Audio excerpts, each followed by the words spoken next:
Welcome, everyone. It was ancient Chinese philosopher Lao Tzu who said, "Nature never hurries, yet everything gets accomplished." Nature never hurries, yet everything gets accomplished.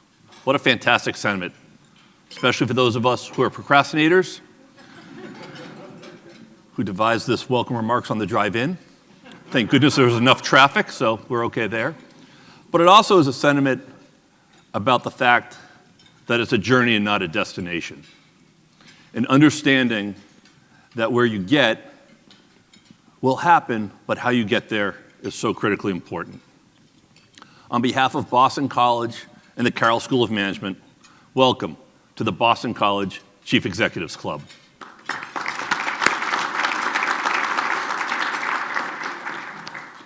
I also would like to start off today by congratulating with heartfelt sincerity to all of us who managed to make it through yet another brutal New England winter. I know that I made it through. I know there are people who talk about climate change. I put on a heavy jacket at least 4 times during the winter. I moved my snowblower to the front of the garage. I moved it to the back. Didn't use it. Of course, here in New England, I did put on my winter jacket this morning to walk the dog. Now that spring has arrived, it's only appropriate to do so. So, I also wanted to make note, we have 3 upcoming events that I'd like to invite you to. The first one will be on April 19th. We'll be back here in the Boston Harbor Hotel, our home. And we welcome our keynote speaker, David Cordani, who is the chairman and CEO of the Cigna Group. He will be hosted and joined on stage by our friend John Fish, chairman and CEO of Suffolk. I also want to make note on April 19th that coincides with an event that the Boston College Ireland Business Council will be having. Every 6 months or so since we played a football game in Dublin in 2014, we have created this council, and every 6 months we will bring either business leaders from Ireland over to Boston, or some of us will travel over to Dublin to discuss transatlantic trade and the values and the cooperation between these 2 countries and cities. We will have a group of about 50 executives here attending our event on the 19th.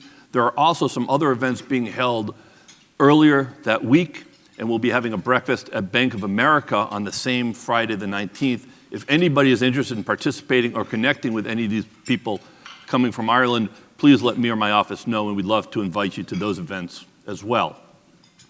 On May 22nd, we will return to this room, and our keynote speaker will be David Solomon, the chair and CEO of Goldman Sachs. He will be hosted by a former keynote speaker of ours, Al Kelly, former chairman and CEO of Visa. And then the last event I'd like to invite you to will be held on the campus of Boston College. It's not a CEO Club event, but it is an event in conjunction between Boston College and the Federal Bureau of Investigations. They will hold the 8th annual Boston Cybersecurity Forum, and this conference will be held. Kevin Powers from Boston College oversees this on our part. Kevin, wave. Thanks for coming.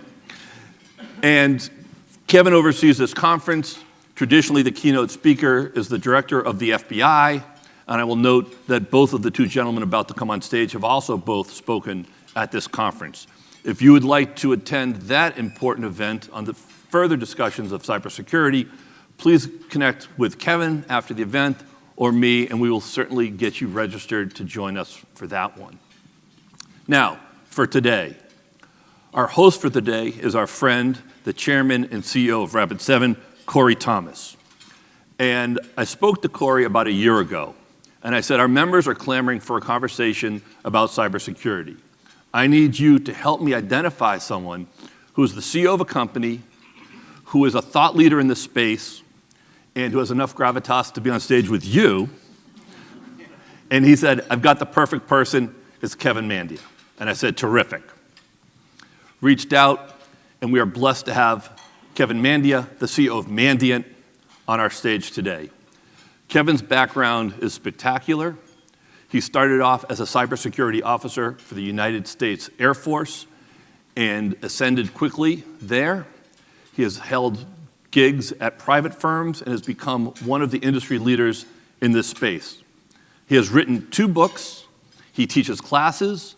He has consulted and worked for both the public and the private sector and has testified in front of the United States House of Representatives as well as the Senate. All I can tell you is that you are in for a treat. I spent 30 minutes with the 2 of them on the phone in preparation for this event, and I can tell you the intellect, the humor, and what I learned was spectacular. Please welcome Corey and Kevin to our stage.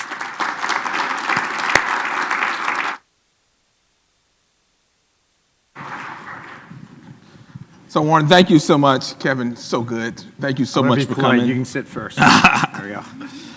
So, so I think the intros did partial service, but for those of you who don't know, if you are a company and you're in crisis, and especially if you have a brand, Kevin is the first person that you actually call. His number is on speed dials. Any sort of like law firm that focuses on cyber, any major organization, Kevin gets the calls for some of the worst, most difficult situations. We were just talking about these no-win situations. So I have one challenge for the audience today. We want to keep this lively and we want to keep it interactive, so I expect lots of questions. So I'm going to go through, I have a bunch of questions that can fill the time, but we want this to be interesting for you all. So think about your questions. What do you want to know about cyber? And I will bring them in throughout the conversation, but do make sure, because this is a rare opportunity that we have. I want to start, everyone's interested in some ways about how cyber impacts their personal lives. However, cyber exists in the context of geopolitics, international conflict, nation states. You've done some of the leading work on understanding nation state threats and cyber criminal gangs. Can you just catch us up to basically what's the state of play with nation states? How is cyber used in competition, and what should we be worried about and focused on? Yeah, and just the 3 bullet points you need to know about me that's germane to today is I was a public company CEO, went through a breach very publicly and had to report to the SEC and to my shareholders. I've been responding to breaches for over 30 years, and then during that response, a lot of people think responding to breaches is very tactical, but it isn't. It's very strategic because you have to figure out what happened responding to the breach, but what to do about it. How do you transform your security from point A to point B? And I've lived through that thousands of times.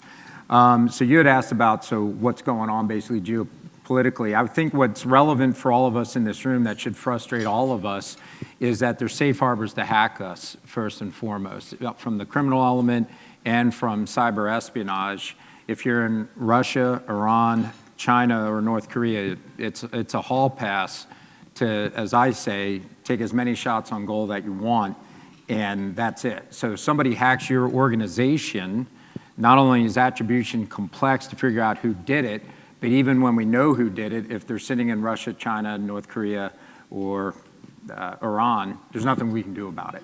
We have no deterrence to cyber attacks. That simple. And because of that, all of you who manage risk for your organizations are playing goalie on a daily basis in the cyber realm. And by the way, I am a depressing speaker. I'll try to end on a good note. We're going to give you some hope along the way. I'm not a fear, uncertainty, and doubt guy, but as I sit here, my company's responding to over 180 security breaches, and no one's going to get arrested. No one's going to get a slap on the wrist, and no one's going to get a surprise visit in the night. And that's unfortunate because it's a lot of great folks that have worked real hard to not have a cybersecurity breach, but they're going through one. Are you seeing the same trends, though, like I should say this. Yeah. There is a deterrence in the U.S., though. If you hack in the U.S., we do catch you. Yeah. That's the good news. Sorry about that. It's just that right now what you really need to worry about is foreign intrusions. Yeah. Well, in the U.S., we actually arrest you, and if you happen to take a vacation... We try really, really hard. And if you happen to take a vacation and you're a hacker, then you can get into some trouble there. Yeah.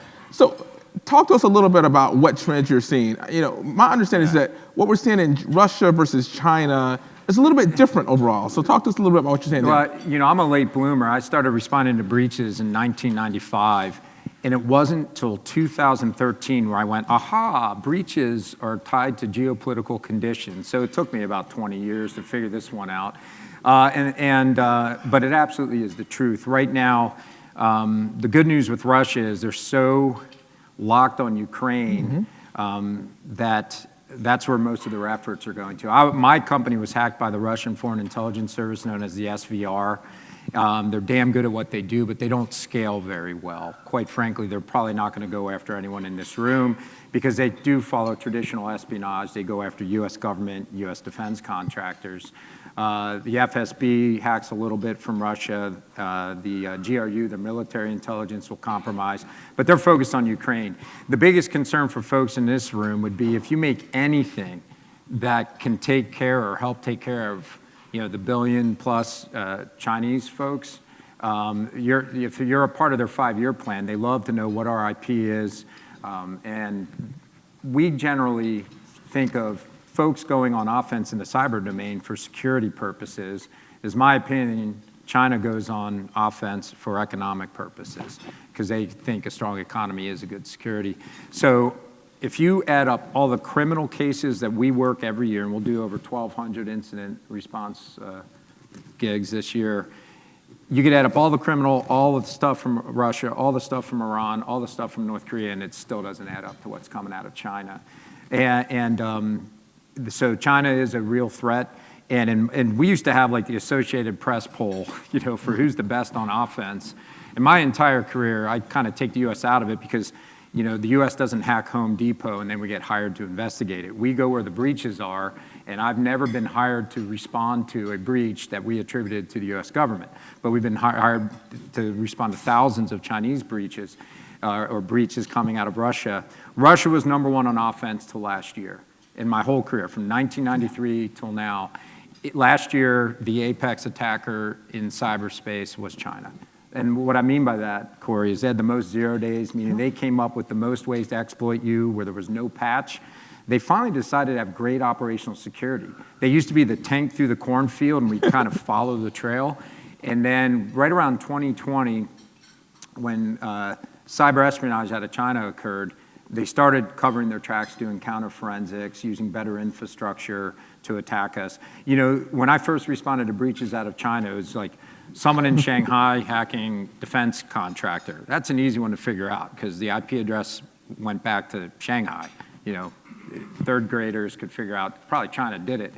Now they're going from Shanghai or Beijing or wherever they're located to IP addresses usually that reside in people's homes in the United States, and then hacking us from like a third grade classroom in Mississippi.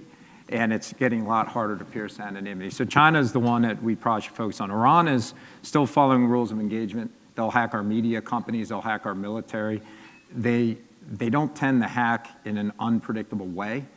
And North Korea is absolutely hard to predict, but they hack for money. Folks badge into a building in uniform in North Korea, and they hack to do Bitcoin mining and they hack the Bank of Bangladesh and steal things. So I just think for the they're like cyber criminals, basically. Yeah, think about the North Korean as sort of the most advanced cyber criminals in the world. So that was the crappiest threat brief I've ever given because I didn't want to spend a lot of time on it. I just wanted to get to, I think most of the companies in this room, as I looked at the list, it would be China or the criminal element. Those are the two things you have to worry about. And the criminal element is hacking to make money, period. Yep. Right now, they are focused on healthcare. If you want to hack somebody and make money, it used to be ransomware. We'd hack in, encrypt all your drives, and you'd pay to get us. Why are they focused on healthcare? Because I think we see the breaches all the time in the news around healthcare. Yeah. Why has this become such a critical focus? In our experience, when we respond to healthcare, you need to get up you need to get up and online fast. Yep. So you're more inclined to pay to get decryptors to do that. There have been times where the staff from incident response firms are literally sitting in the hospital with doctors going, well, you had a ransomware attack. Can you do this operation? Can you do that operation? Can you get the NICU running? I mean, these are insane conversations to have, and the attackers still have no risk or repercussions. I think most people, nobody by default wants to pay an extortion or ransomware. I don't care what you read. I've never had a CEO go, man, I can't wait to pay this. It's literally default answer by every CEO I've ever met is, damn it, we're not going to pay if we don't have to. The reason people pay isn't to recover anymore. Yeah. People are getting compromised, and they're paying to protect their customers' data or paying to protect their actual customers. So when you think healthcare or hospitals, because during COVID, the pharmas and the hospitals were targeted by ransomware actors because the ransomware actors recognized that's the decision calculus. If I'm hacked and I'm a hospital and I can't treat patients, I'm probably more inclined to pay to get a decryption key. So we're going to take this down to sort of like the executive we jumped right level. to. Well, it's actually good though, because I think part of what's happened over the last 2 years is that people think about ransomware in some ways as I lock up your data or I'm blackmailing you from data. Right. You're talking about something very different as a shift over the last couple of years about what actually people think will actually get them paid. Absolutely. Can you talk about that a little bit? Yeah, when people break in and they're criminal now, I've lived through the whole thing. The first intrusion I ever saw for money, we went online and started selling things. I think it was 1995. Yeah. Someone sold flowers online. It was like 1-800-Flowers or something like that, right? Exactly. So we went from that to accepting credit cards online in an unarmed, unprepared way. So attackers used to just get credit card numbers and monetize that. We've gone through 10 shift changes. Now it's if I hack in and decrypt encrypt all your drives, most people do have backups. You can recover. It may take some time, and you don't recover. There is no such thing as a perfect recovery. I can tell you that right now. No matter how many you have your backups up to date from 5 minutes ago, we always find hiccups, configuration files that don't work right, or whatever it is. But the attackers have graduated to, if we hack you and we encrypt you, that'll get your intention. You can't operate your business. You have thousands of servers encrypted. But most, again, CEOs are going to say, you know what, we'll recover. It'll take 4 weeks. We're not going to pay. We don't know who we're paying. We don't know how they use the money. It just doesn't feel good to do it. But now, let's suppose you've got a whole bunch of data of your customers. Like if you're a law firm and you're compromised, it's devastating. Yeah. And if that attacker can get to just emails and steal emails. Like I always said, I used to red team every quarter at my company. And, I hate saying this publicly because now some attacker will see this and go, all right, Mandia, this is what we're going to do to you. But I always used to tell the red team, see if you can get to the CFO's email, the general counsel's email, or my email. Because if you can get to any of those, it's a damn disaster. Or their Slacks these days, or any messages. Yeah, any of it. Exactly. And by the way, all our critical data at companies are on servers. I mean, exactly. Storage servers are called that. You back them up. We all have this. I don't want to call it a single point of failure because it's a single point of success too. You get all your files that are critical to certain things, different parts of your business, and they're co-located essentially. The attackers will get access to that and take that data. And a lot of times, what I've seen as the trend now, if you're hacked and you know it, your drives get encrypted, at least from the criminal element, and you're not paying to get decryption. You're paying to not see the release of those files. And a lot of folks will say, well, hey, if there's a bad actor out there, are they really only capable of one bad thing? It turns out, what I mean by that is, how do you know they're not going to publish the files anyway when you pay? The reality is they govern themselves. It makes sense to me that if I'm sitting in Russia making $100 million or more a year, the minute there's an attacker that gets paid and still releases the documents, people are going to stop paying. Yep. Right? And then I'll leave you with this. The other perfect storm on this is Bitcoin's an anonymous currency. So you get an anonymous currency aiding and abetting, quite frankly. I'm not anti-Bitcoin. I'm not anti-China. I just go where the breaches are. All right? Here's the reality. If you took away an anonymous digital currency, the extortion would be a lot more risky. Like if you had to show up with gym bags of cash, we probably could catch these people. But unfortunately, we don't get to do that. By the way, you could try to convince whoever's extorting you to accept cash, and that would be an interesting situation. So look, you and I... In Boston. Let's get them to fly here. Yeah. That's called a win, actually. Exactly. So you and I have both gone through personal compromises and breaches at our companies, and we advise people on that. Yes. So one of the things I think that's getting harder, so talk to people about, as the CEO, how do you actually manage through that, and what's your advice? Because you have your security technical people, You have your counsel who's telling you about all the ways you're going to be punished and all the regulatory things. And we love our counsels here. You have all of these different parties. And so as a CEO, how do you actually navigate this environment? So I can tell you exactly when I get a one-on-one with the CEO who's had a breach. Nowadays, they tend to go public right around the same time the CEO finds out. So it's hard to get in front of the power curve. And I've had to say the exact words that I've said over and over again. The CEO is going through a breach. I had to say it to myself in November of 2020 when I got a Friday afternoon security brief popped up on my calendar. And I'm like, oh, our security guys. It's the dread. It's the I wonder dread. what that could be. And I had just done an all hands, and I'm not kidding. I was like 30 minutes from a beer. And I was like, well, let me dial in and get the security update. It was November of 2020. 5 minutes into the security update, I'm like, we better call a board meeting. This is the one I'm worried about. And I learned a couple things from this. My internal voice told me the same counsel. I told every CEO, this is your day job now. Because I remember a very famous breach where the CEO didn't make it. He asked, when do I get to go back to my day job? And I responded, sir, this is your day job.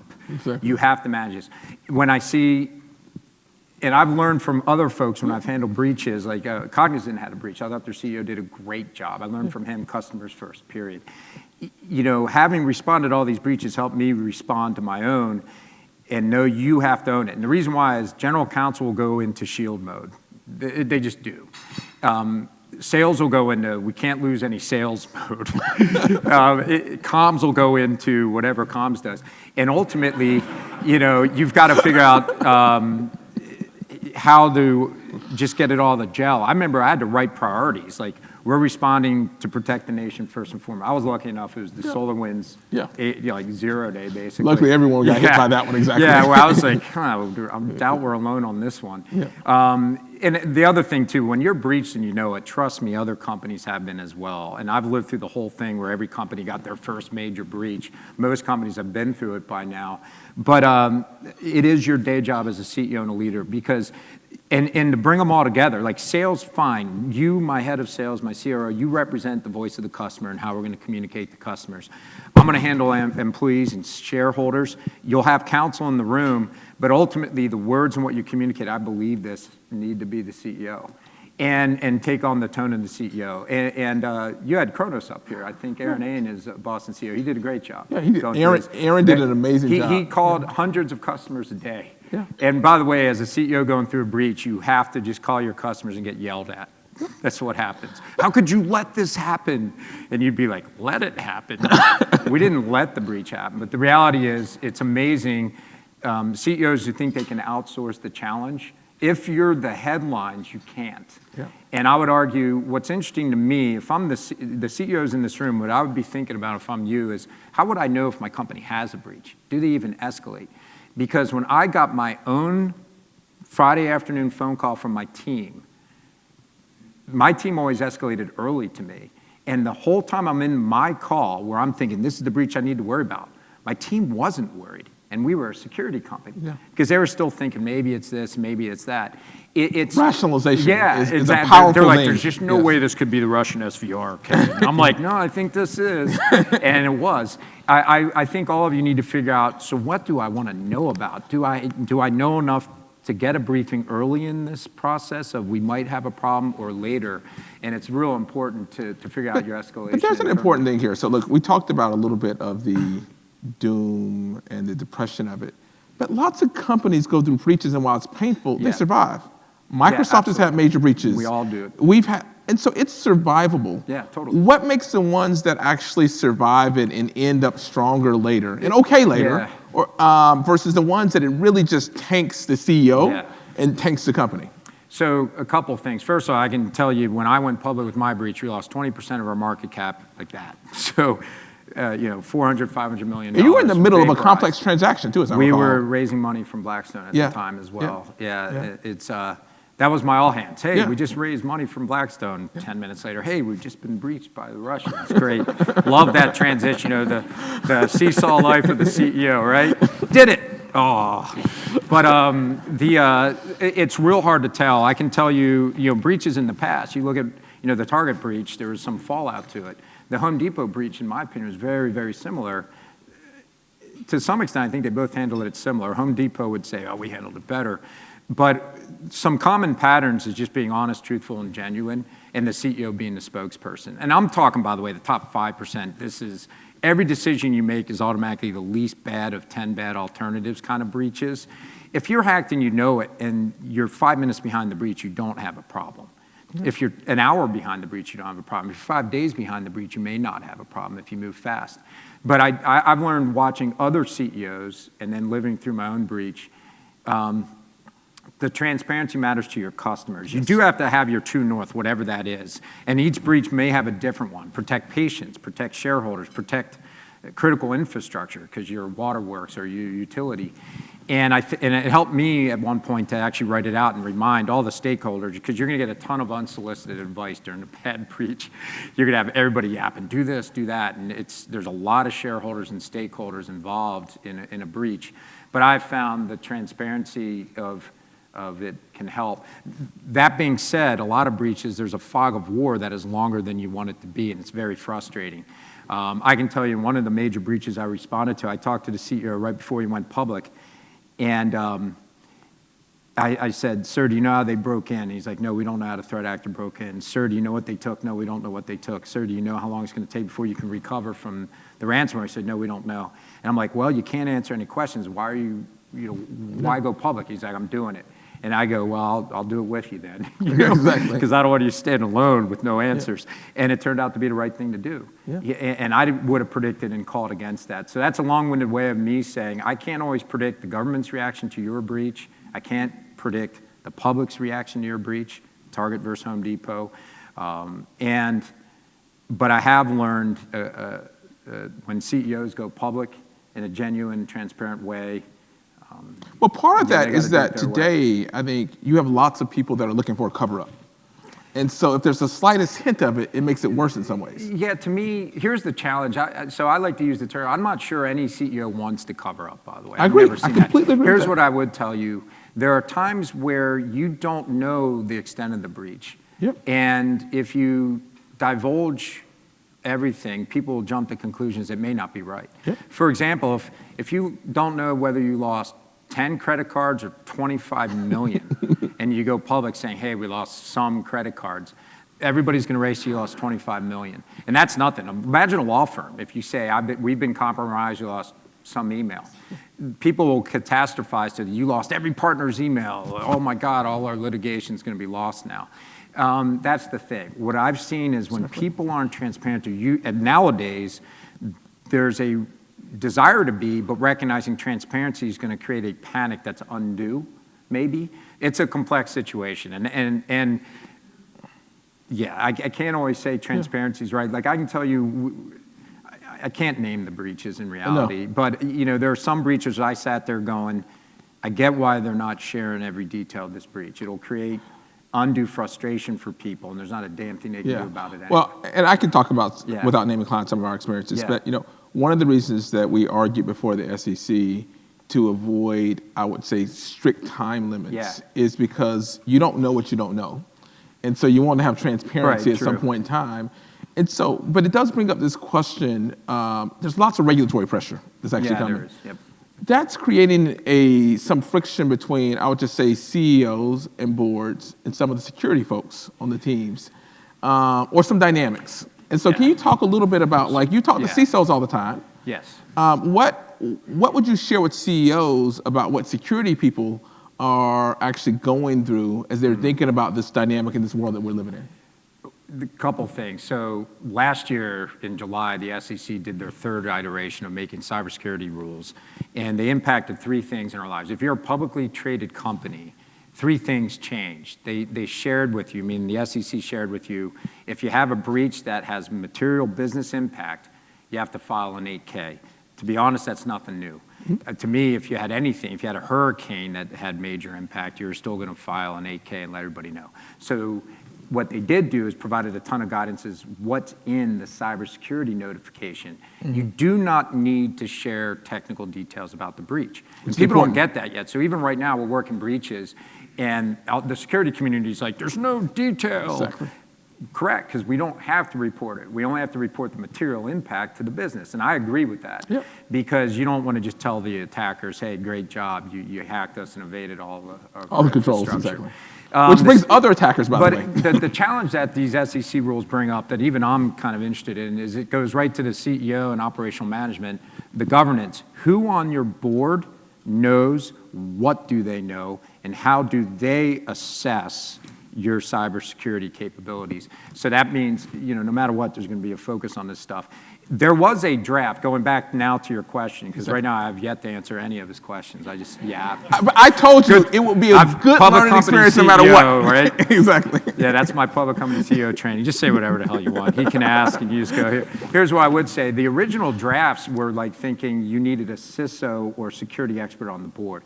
I am very glad they removed that person. Completely agree. I don't think any board was like, I can't wait to have a security nerd in the boardroom. Let's use a spot for that. And the reason why is I don't think we've matured enough in security. There's not a lot of executives in security yet. Yeah. And they're still learning their executive mindset skills. yeah, and it's frustrating too, because a lot of times you get the technical person, the engineer, and they've risen up the ranks to be the head of security, and you do need that acumen to be good at it, but almost all security is imperfect. Like, you can't pitch a perfect game every day. So you would need a security exec that recognizes genuine risk and can swallow the imperfections of your security. There's not a company in this room that wants the SVR to say, tomorrow we're hacking you, because they're going to beat you. The nation will beat you if they target your company. I believe that. And it's unreasonable for the SEC or the US government to think you should be so good at cybersecurity that a foreign intelligence service can't break in. I think that's an unfair It's not even true of our expectation. nation. Yeah, so the question becomes, and what everybody in this room should be asking is, how good do we need to be at security? That depends on industry, other factors. But back to your question. Yep. The SEC rules made CEOs and boards think about and focus on cybersecurity, so cybersecurity professionals should be enjoying the moment. Should be. They should be. So here's the question I get, and then I want to open up for the first round of questions. I have more questions, but here's the question I get from lots of the CEOs, some of them in this room. How do I know if my CISO or my security team is any good? I get that question every single time. Like, help me figure out if they're any good. I got the magic code for you. We can't let it escape this room, though, because then they'll know and they'll pass the test. Yep. The first thing I would ask a CISO, because most CEOs are not going to be so good at cybersecurity that you go home and you develop exploits. Yep. You're not going to go home and run Nessus scanners and vulnerability management tools. Here's what I'd say. I would turn to my CISO and first and foremost say, hey, how would you break into us? And if they're not even thinking about it, I don't think you have the right person. If you think about what the Secret Service does to protect the president, they're thinking, where would the shooter be? He's going to be here tomorrow. Where's the shooter going to be? Where do we have to protect him? How do we get him in? How do we get him out? You don't even care what the answer is. You just go, hey, how would you break into us, Chief Information Security Officer? And if he doesn't have an answer, at least he should answer, I've got Bob on the team, and he's going to answer that for us. Someone's got to be thinking about that at your company, because that's like Security 101, period. So that's a non-technical question you could ask. And then so all you care about, that's the beautiful thing about CEO, it's binary. It's 1 or 0. Did they answer or not? If they didn't answer, I don't think you have the right person. Because that's all every CISO I've ever met is thinking about is, what holes do I have to plug? My God, what holes do I have to plug? And they should be up at night so they feel they've plugged them with compensating controls and with process and with technology.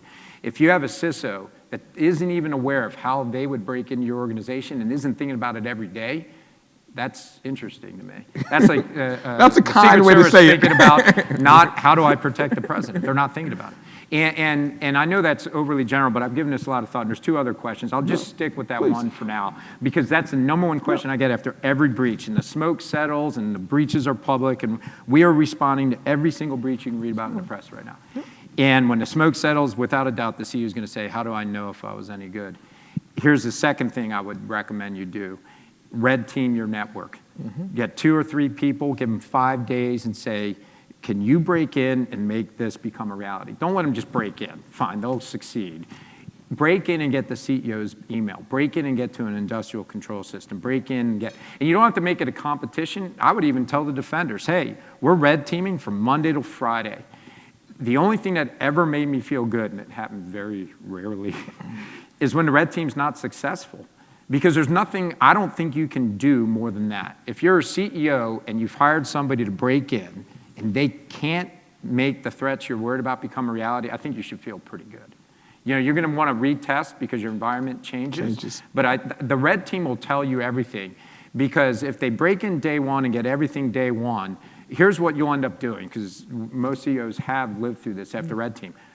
I'm less than 60 days removed from my CISO saying there's no way anybody could get the client data. So how did this happen? Or I've heard that every time we rolled out a production server, it's been patched. How come this exploit worked? CISOs are well-intentioned. They really are. I don't think they know what they don't know, and a red team answers that question for you unequivocally. If you've never done it, most of the time it's going to be successful, I would just say. Lots of 91, we do, I think my company does more red teams than any other company on the planet, and about 90% of the time we're successful. Now, realize success is this. Most of the time our customers say, we're going to give you access to an internal system to begin with. We're going to assume that somebody's been spearphished or one of your employees has lost their credentials online and there was single factor authentication to get in. Can you go from one host to many? They will. And that's okay, but there are ways to get your finance data. You know, there have been companies that we can't make a transaction happen, or we can't get to an industrial control system. And you do limit it. You don't want to give them 30 days to do it because, A, you're overpaying. And I can tell you, if a red team can't do it in 5 days, they really aren't going to be doing it. And because your adversary is not going to spend 5 days trying to break into you. I believe that. They're going to spend 3 or 4. If they're about making money, they've already moved on. Financial ones. So those are the two things to determine if you're any good. Ask, how would you break into us, Chief Information Security Officer? Well, I don't know. Oh, boy. That would be my response. Can you find out, please? That'd be good to know. So I want to open up for questions. So do we have any questions? All right, got one over here. Go ahead. Hold up. Hang on, we got a microphone for you. Hi.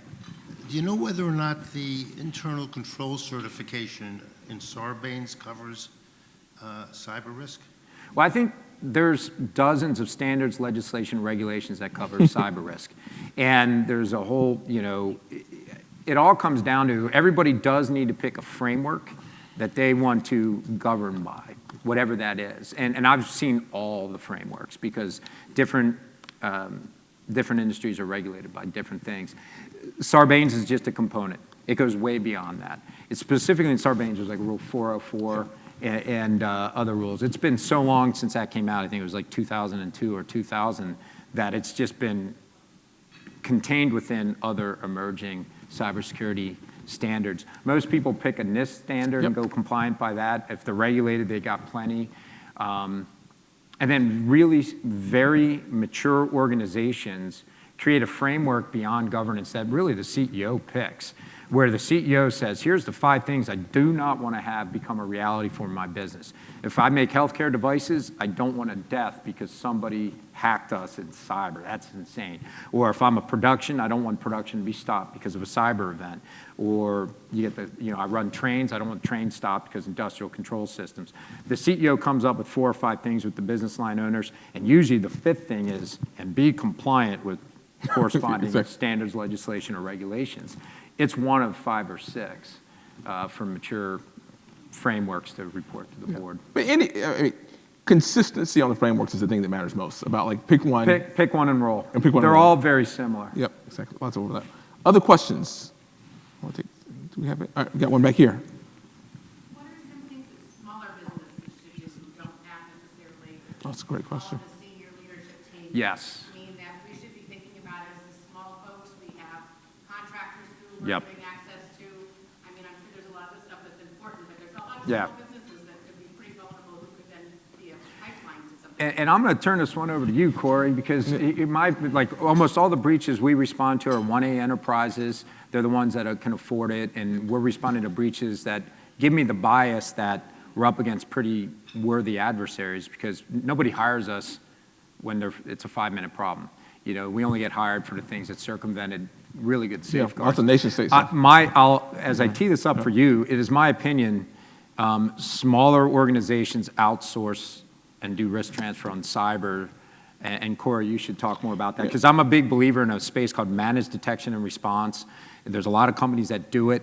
It's having, like, there's a poverty line. If you can't get above that in cyber, you have no choice but to outsource. And I even think in the 1A enterprise, they're having a tough time getting enough cybersecurity expertise. So I'd turn that over to you. So one, I think you're completely right. So the first thing I would just say is, one, I think outsourcing partners, and I do think we have to make it more cost effective, but increasingly there's a wide range of partners that you can actually outsource to, depending on the size of the organization, to monitor your environment for attacks. I think the second thing that is absolutely critical is to be really careful and thoughtful about your partners that deploy the technology that you actually use. We see more issues with organizations that just didn't have security as a thought in their original technology deployments that actually cause more concern than anyone else, because in Kevin's language earlier, it's not that a nation state could compromise them, it's just that any average cyber criminal could actually compromise them because of the overall state of the environment. So I think those two things is having it be in a focus area when you deploy technology and make sure your technology is deployed. I would ask the question is, have you configured this well, whatever the technology is, my email system, whatever it is, to make sure that you have the right cyber controls in place? I would do security assessments. You can still do red teaming cost effectively, the 5 days as a smaller organization, and then outsourcing the monitoring. I think that's key. Yeah, I think on the red teaming, do it, reduce scope though. Yeah. I wouldn't have everybody red team everything all the time. No. Just what matters most, you red team more frequently. And then I had him answer that because 30 years in cybersecurity, I've never had a great answer for how do you secure the small enterprise that's resource constrained. The only small enterprises I've ever seen really jack up security far, punched way above their weight are small law firms where they recognize we can't lose the data. That's just, and for whatever reason, the Chinese government went after hedge funds and small. Yes, they did. Yeah, and a lot of hedge funds are like, we're just going to beef up our security. But the only option really is you either hire way more staff than you want to support, or you outsource it. So I think it's going to be outsourced. As we bring up the other questions, one of the things that someone asked me, they came up to me and said, listen, our company does these tabletop exercises, but it's not very satisfying. Describe what tabletop exercises are and what makes them good. With you, it'll be satisfying because Exactly. Here's the reality. Exactly. Tabletops are in please, many ways are the biggest describe bang what they for are the first, buck though. you could do. Yeah. It's imagine you're wondering how good are we at cybersecurity. One of the best ways to assess it as well is let's imagine the exact thing we don't want to live through, we have to live through, and just spend 2 hours living through it. Make it real. If you're a hospital, we've lost patient records. How do we handle that? And I would do a tabletop where someone's feeding you the scenario almost in real time. We think we lost these records, but we're not sure. So you get a sense of the fog of war. ambiguity. Yep. But here's what you get from that tabletop exercise. No matter what you've written down as your plan, you really need to just run this to see what happens. Because during a breach, nobody gets up and says, let me dust off our incident response plan and read page 1. You want to know who needs to be involved, what's our unwritten document, like process, and you learn, do I understand the evidence? Like I would do a tabletop where CEOs are really seeing, this is the actual digital evidence, to see if you understand it. I hate to say it, like you're going to hear phrases like, here's the malware the bad guy ran, here's the IP addresses they went from, they used robocopy to copy our data, the data went to an AWS S3 bucket. You'll hear the lingo, and you may not even understand it, that's okay. Watch the room, figure out, is the lawyer engaged, is what IT people were really engaged, did we get sufficient answering, should I have been informed of this or not informed of it? Tabletops are invaluable for when you have a real breach because you've now met the people you're going to call when you've got it. Yeah. I've got to get that lawyer involved. And by the way, if you have a breach and you know it, highly recommend you get counsel right away, period. Yep. Just to have work product doctrine, and you will be sued. I'm not sure I've responded to a breach in years where there's no plaintiff. And here's the shocker of it all. No matter when you're transparent and you're like, I'm going to tell the world what happened to me because it's the right thing to do. All your words are block copied into the lawsuits against you when you do that. And you just got to go, okay. That's what happens. It's what happens. Do we have a question? Any questions? Question right here. Please, go ahead. Hello. I'm depressing. Yeah. No! Okay, thank You're you. informing. Go ahead, please. Great insights, by the way. And I have a question really related to artificial intelligence and how we can pretty much, it's been really, I think, demonstrated that attackers are leveraging it to gain access to corporate networks. But what is your take on the defensive side of artificial intelligence and how it can help us gain an advantage? I'll give you two things real quickly. On red teaming, we red team all the time, and we usually can break in. The times where we're stopped, there's some technology stopping us, we don't know what it is. So there is security software that thinks and learns. Like on the endpoint, there's a popular software called CrowdStrike. CrowdStrike does adjust to us in our red teams. You know, so if we can get around them today, we may not get around them in 3 days. All the security providers are starting to have better innovation and better feedback loops. And it's not really AI as much as machine learning. And instead of generative AI, it's differentiated AI, and that looks for anomalies. I can tell you,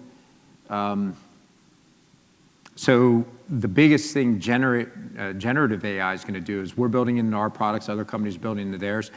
It's going to elevate people's security chops faster. It's like a training tool. So if you have a SIM or, let's say, log aggregation, AI is getting built into those tools very quickly so that you know the threat intelligence right away, it's synthesized more appropriately. You're just going to see people go from tier 1 analysts to tier 2 more quickly now with generative AI. But it's the differentiated AI, the anomaly detection AI, the machine learning models for identity security, for malware detection, simply behavioral analytics that's really moving the ball and detecting folks. I today think AI advantages defense on the attack plane, advantages offense with disinformation, influence operations, and ruses and guises to manipulate people. Are there other questions? Right. I was trying to make my answers really bad to avoid questions. So when you have this dreaded conversation with your board, telling them that you've Yes. been hacked, excuse me, there's the ransom, there's the lawyer fees, there's Yes. your fees, there's Yes. the PR fees. Yep. How much does this cost? What should I be thinking about organizationally? Who do I need to be bringing together? Yeah. And how do you prepare your stakeholders for the ongoing costs? Yeah, I didn't have to, and most people don't. Most people recognize it's a faucet at that point on the expense. And you're right, like everybody does hire PR. I did, and yet I got to be honest, I don't think I used a single thing they wrote, but you need to augment your They want the staff, good ones. and they're a great, sounding board. I've never, for the breaches we respond to that are high risk, cost isn't the issue. People aren't worried about it at that point. In my breach, But you're doing really big companies by and large. You're doing true. like and insurance does cover a decent amount of it, and I was impressed with how insurance covered a lot of our own internal response. But I didn't think about it, and the CEOs I've met aren't thinking cost at that point. They're thinking, let me get the resources I need right now. But you're exactly right. The smaller ones aren't very costly, I don't think. That's the problem with breaches. They really are. It's didn't matter, or oh hell, it matters. And I would say that didn't matter is 98% of them. They're small enough and you're fast enough to respond that you don't have any impact or consequence that requires you to open And a process. I think part of the gap too is just that while it's a lot of money, the reputational damage and all the other money that's actually going to cost still dwarfs by a wide margin the direct It's cost. rare that it's on for 8 weeks or more. That's Yeah. the thing, though. It is a high, it's like 20-hour days like this, and then a huge sink. Once you get your totality of the circumstances, here's what happened. That's the problem. You're condensing the time cycle to get totality of the circumstances. That's where the costs are. But very quickly, I think most folks can say, hey, we don't need PR now, and we don't need as much legal advice now. And my gut is that's usually within 4 weeks, even on a major breach, about 4 to 8 weeks into it, you're shutting down some of the work streams. Okay, so as we get ready to close it down, so one key question, once you can say optimistic and once a little pessimistic. What worries you the most about the trends that you actually see from an attacker perspective as it impacts us? And then where do you actually have a little bit of hope and optimism? So I don't really get worried about this stuff because I've had it for 30 years. It's like asking a doctor what catastrophe you're worried about, and they're just in the emergency room doing whatever they do. I think, but I'm going to answer it anyway. It's an election year. I think the disinformation is going to be insane this year. It's going to be, and it's frustrating to me seeing that to some extent from the inside, that there's artificial amplification of far left opinion and far right opinion on all social media today. And it's being done by organized groups outside the United States. Yeah, people are always surprised. I always say that concerns me far more than the security. It's just like you're watching a playbook that's happened for generations about how do you actually create a dynamic where you incentivize the best people in society to disengage and be cynical. And you raise up it's a playbook that we know about, and just watching us be susceptible to it. It's frustrating. I lived through this in 2016 when I had an employee walk into my office saying, we think the Russian government's manipulating the content on over 160 Facebook walls and amplifying with like hundreds of Twitter accounts. And we didn't even know what to do about it. So as a nation, we've come a long way. We try to do it. But here's the bottom line. They don't even create content anymore, whether it's Russia, China, or just anybody in the United States. Artificial amplification of ideas is real. It is happening. And everybody's trying to do their best to identify it and shut it off. But I think in an election year, all of us are going to be, get this, ready? We're going to be lied to this year. A lot. With that hopeful note, thank you. So, the good news, everyone in this room will most likely have to deal with a breach. The reality is, the good news is you can rely on each other. Like, it's amazing the help that CEOs get from other CEOs that have been through it before. That's what I would ask. Anyone who's been through a breach before, be open to the next person that comes along. Someday, there will be risks or repercussions to hacking our organizations, and that day will be a fun day. Absolutely. All right, Kevin, thank you so much. Thank you.